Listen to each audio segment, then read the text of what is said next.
Welcome to all. आज हम पढ़ने वाले हैं हाइट एंड डिस्टेंस के बारे में। आप सभी को पता है हाइट एंड डिस्टेंस के क्वेश्चन बहुत सारे पूछे जाते हैं आपके बहुत तरीके के कंपटीशन एग्जाम्स में भी और मैथ ओलंपियाड में भी। आज हम हाइट एंड डिस्टेंस को कुछ नए तरीके से पढ़ने वाले हैं।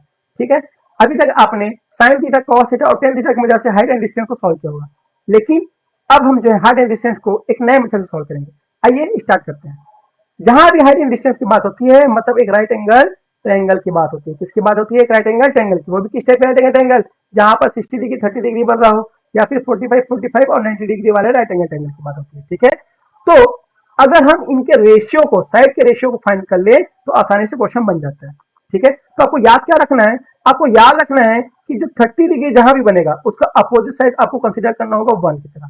ठीक है, जहां भी 60 डिग्री बनेगा उसके अपोजिट साइड को आपको कंसिडर करना पड़ेगा √3। ठीक है, और जहां 90 डिग्री बन रहा है उसके अपोजिट साइड को हमको कंसीडर करना पड़ेगा 2। क्लियर है क्या? ठीक है, ठीक है। अगर 45 वाले हम राइट एंगल ट्रायंगल की बात करें तो जहां 45 डिग्री बनेगा उसके अपोजिट साइड को आपको 1 कंसीडर करना पड़ेगा। जहां 45 डिग्री बनेगा उसके अपोजिट साइड को क्या कंसीडर करोगे? 1। जहां 90 डिग्री बनेगा उसके अपोजिट साइड को आपको √2 कंसीडर करना पड़ेगा। क्या कंसीडर करना पड़ेगा? √2। ठीक है, जैसे आप इस चीज को कंसीडर कर लेंगे आपका आंसर आ जाएगा।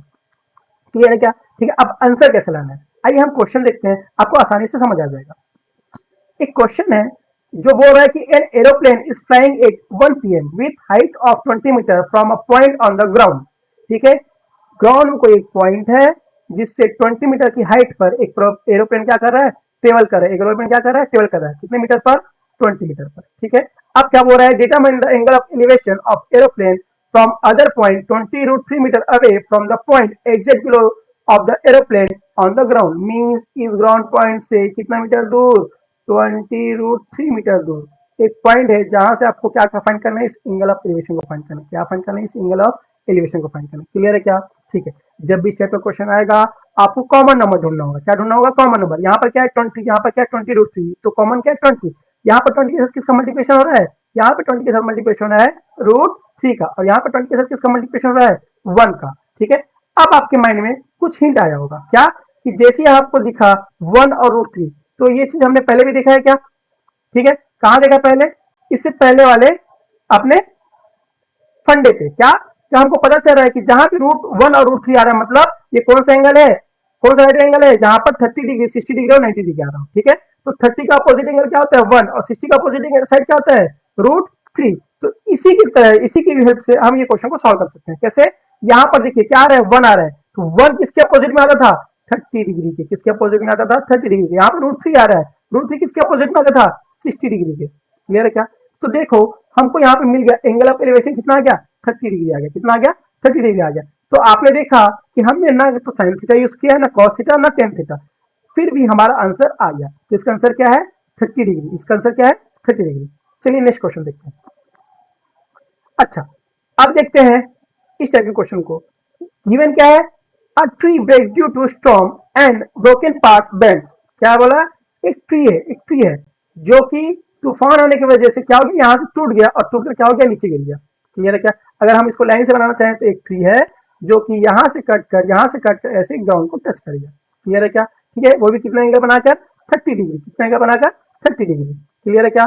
ठीक है, उसके बाद क्या बोला है? The distance between the foot of the tree to the point where the top touches the ground is 18 metre. ठीक है, अगर मैं इसको अलग से बनाता हूँ चाहूँ, इस राइट एंगल को अलग से बनाना चाहूँ तो कुछ इस तरीके से दिखेगा हमको।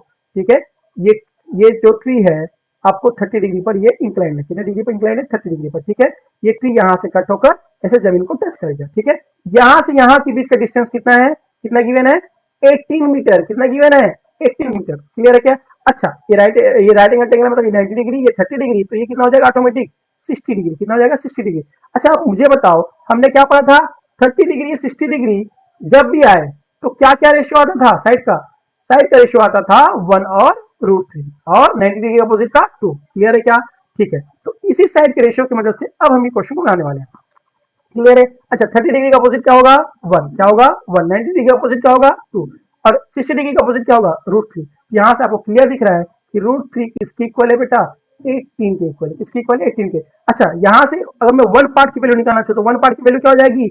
18 बाय √3। 18 बाय √3। ठीक है, तो ये 1 की वैल्यू किसकी इक्वल हो गया? 18 बाय √3 के। किसकी इक्वल हो गया? 18 बाय √3 के। अच्छा, यहाँ से 2 का वैल्यू निकाल दी तो 2 पार्ट की वैल्यू कितनी हो जाएगी? 2 इंटू 18/√3, 2 इंटू 18/√3 मीन्स 36/√3, क्लियर है क्या? अच्छा, आपको फाइंड क्या करना है, इस पूरे ट्री की हाइट, इस पूरे ट्री की हाइट। अच्छा, यही पोर्शन तो टूट कर यहाँ पर गिरा है क्या, है ना, ये वाला जो पोर्शन है टूट कर यहाँ पर गिरा है, तो ये जो हाइट है वही हाइट ये है। तो अगर मुझे पूरी ट्री की हाइट निकालनी है, मतलब इसकी और इसकी हाइट को क्या करना पड़ेगा, मर्ज करना पड़ेगा, सम करना पड़ेगा, मतलब हमको इसकी और इसकी हाइट को अगर हम ऐड कर देंगे तो हाइट निकल जाएगा। अच्छा, इसका हाइट कितना आया था अभी, इसका हाइट आया है 18/√3 और इसकी हाइट आई है 36/√3। जैसे हम इसको सॉल्व करेंगे ये हो जाएगा 54/√3। हमको पता है डिनोमिनेटर में रूट की वैल्यू नहीं होती है, तो इसको रूट घटाने के लिए हमको क्या करना पड़ेगा, ऊपर नीचे √3 का मल्टीप्लिकेशन करना पड़ेगा। तो इसका आंसर आ जाएगा 54 इंटू √3 डिवाइडेड बाई 3। जैसे 3 इसको कैंसिल करोगे आपका आंसर आ जाएगा 18 इंटू √3। तो हमारा आंसर कितना आ गया, 18√3। ठीक है, तो हाइट ऑफ द ट्री कितना आ गया, 18√3। क्लियर है क्या? ठीक है, चलिए अब नेक्स्ट टाइप पे देखते हैं। ठीक है, हमको जो है इस टाइप के भी क्वेश्चन बहुत पूछे जाते हैं जिसमें एक साथ दो राइट एंगल ट्रेंगल आ रहा है। कितना आ रहे हैं, एक साथ दो राइट एंगल ट्रेंगल आ रहे हैं। क्लियर है क्या? तो जब भी इस टाइप का क्वेश्चन पूछेगा तो आपको ये वाला फंडा याद कर लेना है। हमको पता है ना 60 डिग्री का पोजीशन क्या होता है, √3 होता है। ठीक है, तो यहाँ पर क्या हो जाएगा, 1 हो जाएगा। क्लियर है? ठीक है, अब कुछ टाइम के लिए आप ये 60 डिग्री को भूल जाओ, आप सिर्फ फोकस करो इस वाले राइट एंगल ट्रेंगल पे। किस वाले राइट एंगल ट्रेंगल पे, इस वाले। ठीक है, 30 डिग्री वाले। अच्छा, 30 डिग्री का पोजीशन क्या होता है, 1 होता है, लेकिन यहाँ पर क्या गिवन है, √3 मीन्स 1 के साथ किसका मल्टीप्लिकेशन कर दिया गया है, √3 का। अच्छा, और यहाँ पर 60 डिग्री बनता, तो 60 डिग्री का अपोजिट क्या होता है, √3 की इक्वल। तो जब आपने यहाँ पे √3 का मल्टीप्लिकेशन किया तो यहाँ पे भी किसका मल्टीप्लिकेशन करना पड़ेगा आपको, √3 का। तो यही √3 मल्टीप्लाई होकर क्या हुआ है, 3 आया है। तो यहाँ पर आपको कैसे वैल्यू निकालना आपको समझ आ जाएगा। ठीक है, अगर ये 3 है, ये 1 है, तो ऑटोमेटिकली क्या हो गया, 2 हो गया। ठीक है, तो आपको इसको याद भी नहीं करना पड़ेगा, आप उसको एग्जाम में एट द टाइम निकाल भी सकते हो। क्लियर है क्या? आइए इसी पे बेस्ट एक क्वेश्चन देखते हैं। ठीक है, अब देखिए इस टाइप के क्वेश्चन पूछे जाते हैं आपके एग्जाम में। The angle of elevation of the top of the tower at point on the ground is 30 degree. ठीक है, क्या बोला है, किसी टावर का एंगल ऑफ एलिवेशन ग्राउंड से कितने डिग्री है, 30 डिग्री है। कितने डिग्री है, 30 डिग्री है। क्लियर है क्या? ठीक है, अब क्या बोला गया है कि if on walking 20 metre toward the tower, इस पॉइंट से इधर टावर की ओर आप वॉक कर रहे हो, कितना मीटर बेटा, 20 मीटर। कितना मीटर, 20 मीटर। ठीक है, तो यहाँ पर एंगल ऑफ एलिवेशन बन रहा है वो कितने डिग्री का बन रहा है, 60 डिग्री का। कितने डिग्री का बन रहा है, 60 डिग्री का। क्या ये क्वेश्चन जो है, क्या ये क्वेश्चन जो है हमारे प्रीवियस टाइप के फंडे से मिल खा रहा है क्या, बिल्कुल खा रहा है। यहाँ पर 30 डिग्री पर है, यहाँ पर 60 डिग्री पर है। यहाँ पे क्या क्या है, वो यहाँ पर आपके 30 डिग्री से 60 डिग्री की ओर टावर जो व्यक्ति था वो मूव किया है। ठीक है, और कितना मीटर मूव किया, ये 20 मीटर। कितना मीटर मूव किया है, 20 मीटर। मीन्स ये दो पार्ट है वो किसकी इक्वल है, 20 के। तो ये एक पार्ट किसकी इक्वल हो जाएगा बेटा, 20/2 मतलब 10 के। कितने के, 10 के। आपको फाइंड क्या करना था, इस टावर की हाइट, इस टावर की हाइट। ये टावर कितना है, √3 है। तो आपका एक पार्ट जब 10 था तो √3 पार्ट कितना हो जाएगा, √3 इंटू 10 मीन्स आपका आंसर आ गया 10√3। कितना आ गया, 10√3। मतलब आपका जो टावर का हाइट है, जो आपका टावर का हाइट है वो आपका आ गया 10√3। क्लियर क्या? देखा हमने कैसे आसानी से बिना किसी रेशियो की मदद से आसानी से इस टाइप के क्वेश्चन को सॉल्व कर पा रहे हैं। क्लियर है? चलिए नेक्स्ट स्टेप देखते हैं। जब भी आपको इस टाइप का क्वेश्चन दिखेगा आपको ये फंडे देख लेना है, 60 और 30।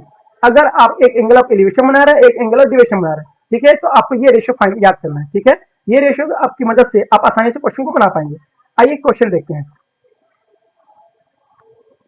क्वेश्चन है, a vertical pole and a vertical tower are on the same level of the ground in such a way that from the top of the pole the angle of elevation of the tower of the angle of elevation of the top of the tower is 60 degree. क्या बोला है, यहाँ पोल के top से दूसरे वाले tower के top को देखोगे तो कितना डिग्री बना रहा है, 60 डिग्री बना रहा है। वही क्या बोल रहा है, जब पोल के टॉप से इस टावर के बॉटम को देखोगे तो कितना बनाएगा, 30 डिग्री बनाएगा। क्लियर है क्या? अब आपको गिवन है इस वाले पूरे टावर की हाइट, कितने गिवन है बेटा, 76 मीटर। कितना गिवन है, 76 मीटर। अब आपको बोला है कि इस पोल की हाइट फाइंड करो। किस पोल की हाइट फाइंड करो, इस पोल की। अच्छा, क्या यही हाइट इसी इस वाले हाइट की इक्वल है क्या, है ना, यह हाइट किसकी इक्वल है, हाइट किस इक्वल है, इस वाले हाइट की इक्वल है। क्लियर है क्या?